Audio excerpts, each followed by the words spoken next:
Hey, it's Cheryl from We're in the Rockies, and today we're going to be talking about things there are to do outside of Yellowstone National Park. The purpose of our channel is just to help you plan an amazing vacation. We want to give you some details and just help you out so you know exactly what to expect, how much things will cost, things like that. And so today I'm hoping to maybe add a little flavor to your already amazing Yellowstone trip. You know, Yellowstone is pretty incredible, just things to do inside the park, and there's been plenty of trips that we've gone on where we've really only done things inside the park. But you know, if you've been a lot of times, or if you just need a break from sightseeing, going and doing some other attractions can really break up the trip and make it fun. So let's get into it. So I'm going to do this by area. There's basically two main areas where people will stay. They're pretty close outside the park, and the first one is West Yellowstone, and the second one is Gardiner, which is the north part up by Mammoth. And yeah, so I want to talk about West Yellowstone first because that place has the most outside attractions to do. That's, you know, if you're coming in from Montana, Idaho, Utah, there's a good chance you're going to be staying near there.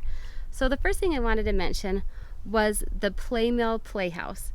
This place has been in business for over 50 years, so they've got to be doing something right. They usually do 3 shows a year, and they're aimed to be family friendly, so you can bring children. You know, don't need to worry about there being anything offensive, or you know, you don't want your kids to be loud, but people are planning on it being a family show, so it's not just adults. They have, from what I've read, amazing concessions. They serve fudge and caramel apple sundaes, you know, homemade root beer floats. So they have some pretty good concessions that are reasonably priced. Their season is typically, you know, June through the beginning of September, you know, Labor Day. And tickets range from $17 to $27, depending on where you're sitting. Most nights they do 2 shows a night. They don't do shows on Sunday. And they do a matinee on Saturday, so there's 3 shows on Saturday. You want to get your tickets early. They will sell out. But people love going to the Playhouse. I personally haven't been to one yet, but all the reviews I read, just people loved it. And I see lines outside of their theater, and that is on my to-do list for sure. But that's one of the attractions in West Yellowstone. The next one is the Wild West Yellowstone Rodeo. And you know, for this one, similar season, it starts kind of at the end of June and goes through August. You know, Yellowstone, if you haven't been before, it gets really cold at night, you know, into the 30s. And the tourist season there is pretty short because, you know, Yellowstone's outdoors. And, you know, if you're dealing with May, you know, October, even, you know, you're getting to some pretty unpleasant temperatures and snow, even if you're outside of that window. So that's why the seasons are so short on a lot of these places, and the rodeo is no exception. But the rodeo I like because it's not a long rodeo. I'm a Westerner. I'm from Utah, so I've been to my share of rodeos, although I wouldn't consider myself a cowgirl. But they have, the rodeo is an hour and a half, which I think is just perfect. You can see some bull riding, some barrel racing, bronco riding. You know, you'll see a few different events. They're very patriotic. They do a nice, like, flag ceremony and tribute to veterans. And one of my very favorite things they do at this rodeo is they let all the kids that under 12, probably 3 to 12, come down. They climb over the fence. They get into the rodeo, and they set a cow loose with a ribbon on it, and the kids chase the cow like it's a calf, not a cow, because I don't think a cow would be running very fast, but there's a calf that runs around, and the kids chase it, and whoever gets the ribbon gets a prize. But what I thought was really special about it was that they gave all the kids like a little silver dollar, which the kids thought was cool because we don't see silver dollars very much, and it was nice they all got a prize, and they liked being able to participate in the rodeo. That rodeo, you know, is about $15 for adults and $8 for kids. You'll want to get your tickets early because they do sell out.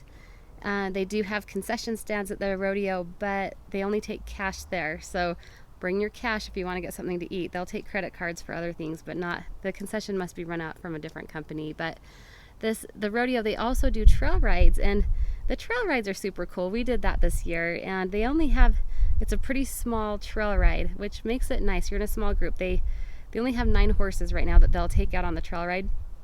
But They'll let kids over 6 years old go. And my little 7-year-old rode a horse by herself, and that was her first time riding, but they had someone leading us and someone behind us, so we had a lot of supervision. I'm not super familiar with riding horses, but it sure was enjoyable. One tip for this horseback ride, and just for any time you go horseback riding, wherever you're at, don't bring a lot of stuff. Like, this is an hour-long horseback ride, so pack as light as you can. My husband had his sunglasses on, and he kind of hit a tree and knocked his sunglasses off, and it landed right in a puddle of horse pee. That was the end of those sunglasses. But just a little tip for that. And they call it the Sunset Horseback Ride. They started at 6:30, so you have time to go for your horseback ride and then be there for the rodeo. And they'll do a combo ticket for, I think, $50 for your horseback ride and the rodeo, which I thought was a pretty economical deal. Okay. Next one is the Grizzly and Wolf Discovery Center.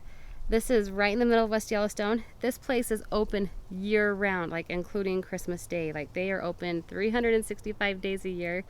And I think because they're rescue animals that need to be cared for, and I guess they figure, well, we have to be here to take care of the animals anyway, so might as well stay open. And they have neat things. They've got, of course, grizzly bears, they have wolves, they have otters, they have birds of prey, and they even have like a little squirrel exhibit, which my kids just thought was funny. Those squirrels are hilarious when you get 20 of them together. They are really kind of something to watch. Right now, during 2020, it's COVID, and so there are some things that are closed, but you can still go there and have a good experience. I believe the tickets were $15 for adults, a little less for kids, but your ticket is good for 2 days, so you can go, you can go back the next day and stay for an hour or two each time. Let me think, what else can I tell you about this place? Oh, they have the animals. It's not like a typical zoo. There is a rotation of the animals with the bears and with the sea otters. The wolves are all out all the time, and same with the chipmunks and the birds of prey. But with the grizzlies and the sea otters, I'm thinking they had like around 8 or 9 grizzly bears, and they'll bring them out in pairs, and they have a schedule so you can see, okay, like at 4:45, this grizzly bear is going to be out, and that bear will be out for like 30 to 45 minutes. And it's neat because the animal caretakers, they hide food in their exhibit so that the bears are active. It's not, I know normally when I go to a zoo and I see a bear, they're usually sleeping in some corner of the cage in the shade, just chilling, but not there. The bears are, like, first of all, their enclosure is beautiful. These bears are there because they've had problems out in the wild. It wasn't like they were born in captivity, but they seem to be pretty happy bears. They have a really nice exhibit, and it looks like they have a pretty nice life, but they're active and they're discovering things, and you see them swim and stand up on their hind legs. And I saw a grizzly bear climb a tree. I did not think that was possible. So that was a really neat thing to see. And then same thing with the otters. So you just need to pay attention to when they're switching them. And and there's a little description, like in the pamphlet they give you. It'll tell you a little bit about each of their animals that they have. And so, like, I was interested because one of them was a really big grizzly, like a big male grizzly bear, and I'm like, oh, I want to see this. So I made sure I was over at the enclosure when he came out. And with the otters, I wanted to see 2 of them together. Sometimes they all do one at a time, but I thought seeing 2 together might be fun because they will interact, and it was fun. With the wolves, I thought that was pretty incredible. With all the times I've been to Yellowstone National Park, I think I probably only have seen a wolf once or twice. They are not around very much.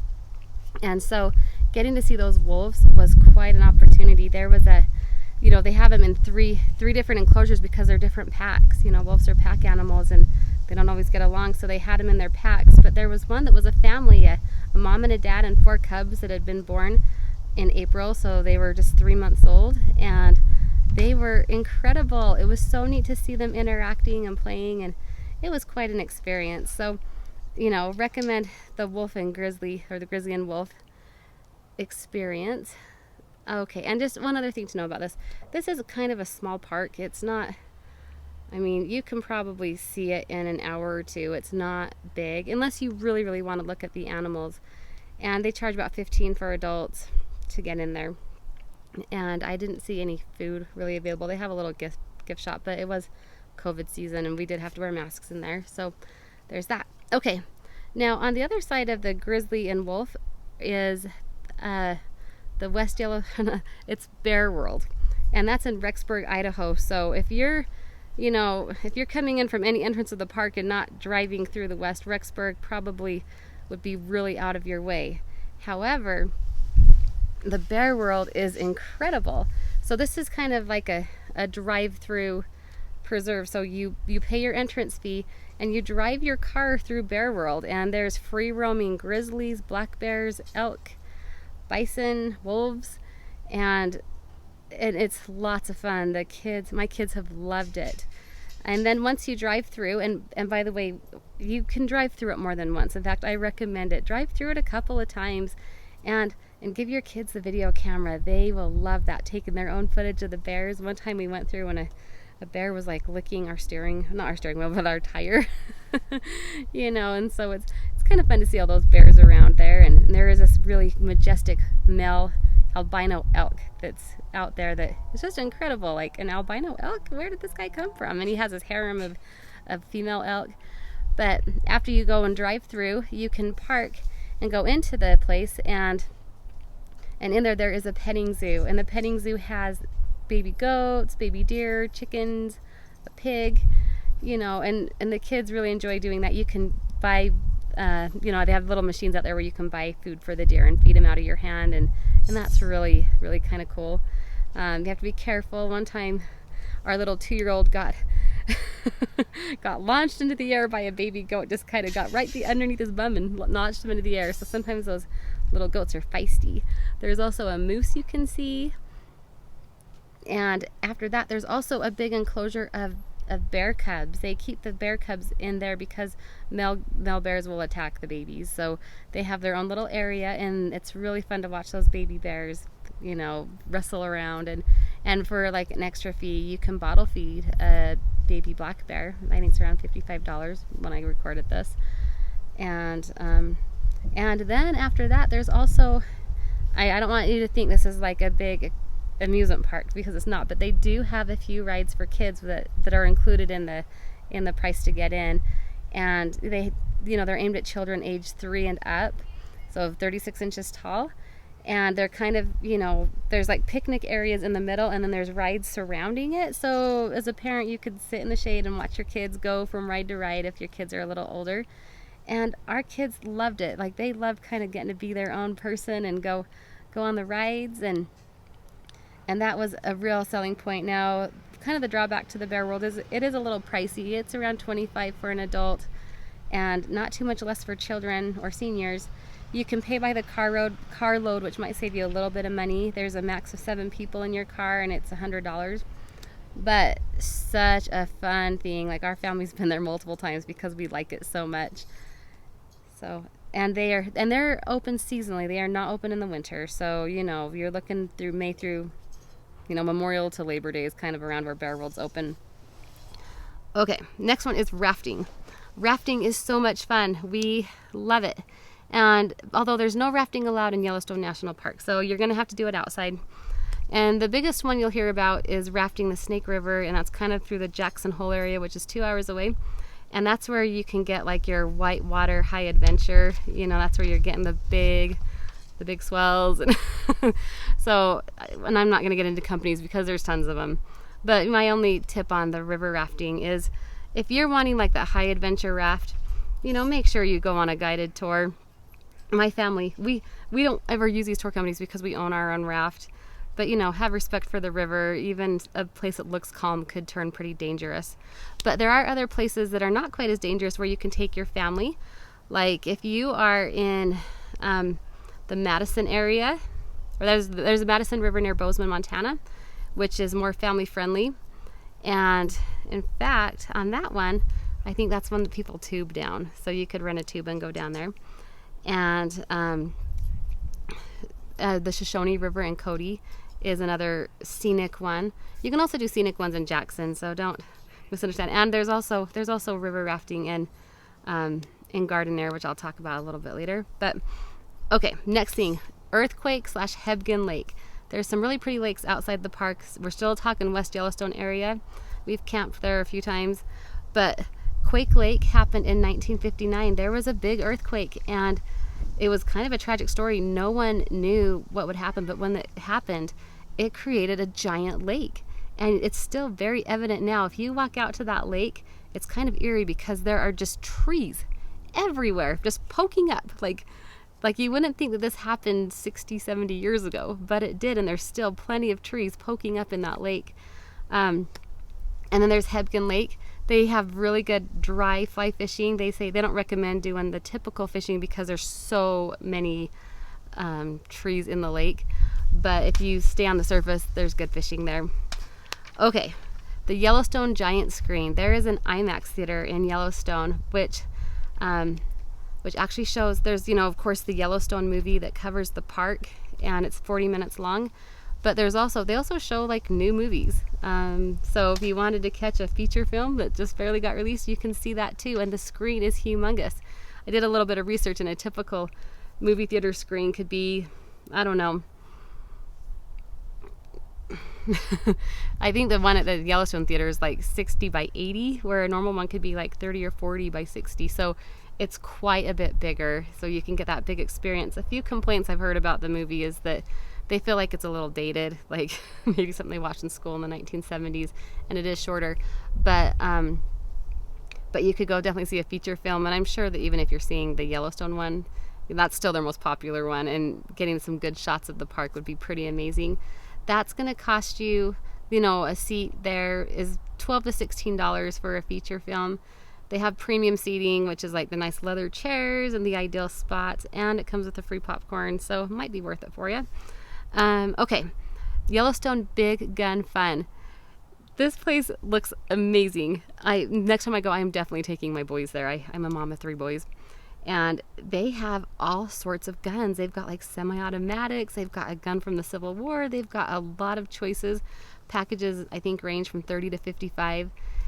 And a lot of the reviews were from people in California. They're like, what? We can shoot a gun here? You got to be 12 years old or older, but they say that the instructors are great. They'll walk you through the process on being safe. And, people have said it's a wonderful thing. That I think they're open year-round as well. And then the Yellowstone Zipline Adventures.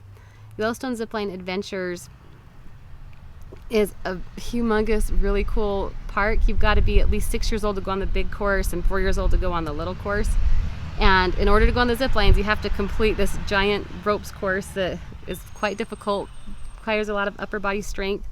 And there's a lot of packages that go with this. I believe the lowest one is maybe $39 to $49. Let me look at my notes. Hold on one second.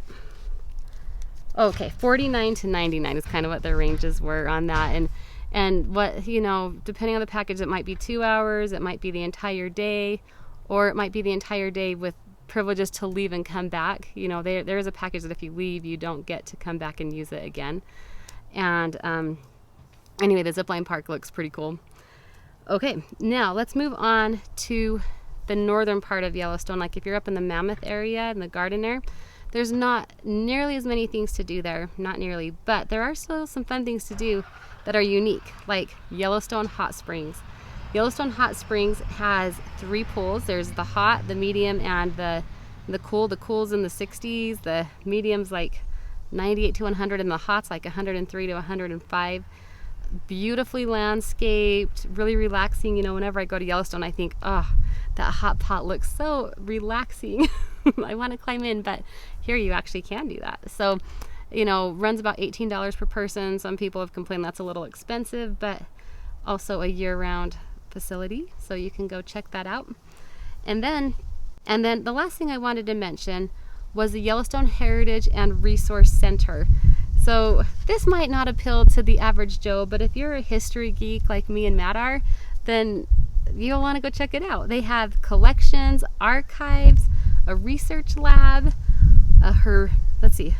herbarium, which is actually a little area that has the plants in Yellowstone in there, and an archaeology lab. And that place you need to make an appointment to go see their collections, but a good spot to go if you're wanting to research and see artifacts from Yellowstone. So there is my quick, well, I guess we're 20 minutes in, my 20-minute my 20-minute guide to outside attractions to do in Yellowstone.